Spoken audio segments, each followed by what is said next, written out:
Hii ni irisi. Angalia irisi nenda kuanga. Alafu imekuwa imefungwa mtoto. Unaona hako? Haka kamewekwa vitu vya ajabu ndani hapo ili kaweze kumpatia mtoto ulinzi mkali. Hii ni irisi. Hii ingine ni ya kiunoni. Unaona hiyo ya kiunoni? Alafu hapa kumefungua dawa za kisaitani. Nataka nikwambie vitu kama hivi ni vya ujinga, haviwezi linda watoto wetu.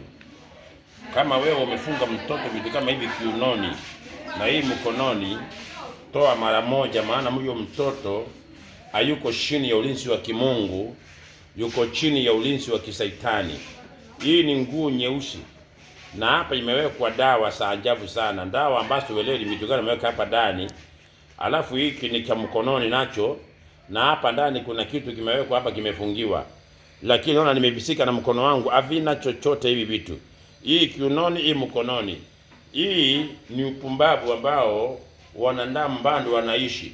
Na nyinyi wa mama wazee wale wa zamani, mtakapoona vitu kama hivi, achaneni navyo. Wacheni watoto wetu walindwe na Mungu. Mungu ni mlinzi wa ukweli. Mungu ndiye anayeweza kulinda nafsi za watoto wetu. Kwa jina la Yesu mwana Mungu aliye hai, na wakataza kufunga mtoto vitu kama hivi. Hivi havina maana yeyote, ni kuweka mtoto chini ya ulinzi wa masaitani, manjini na mizimu. Kama mtoto wako wako na vitu kama hivi, toa mara moja. Havina maana yeyote, unaangamiza kizazi zako kwa jina la Yesu mwana Mungu aliye hai. Na utakapoona video hii popote mtoto amefungwa vitu kama hivi, nafungua ulimwengu wa kiroho kwa jina Yesu.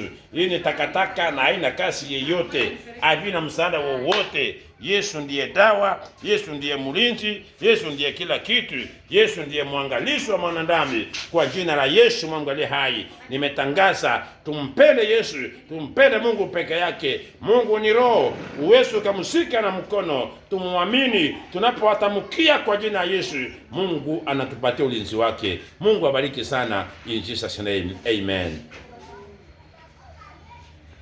Unauma na tumbo?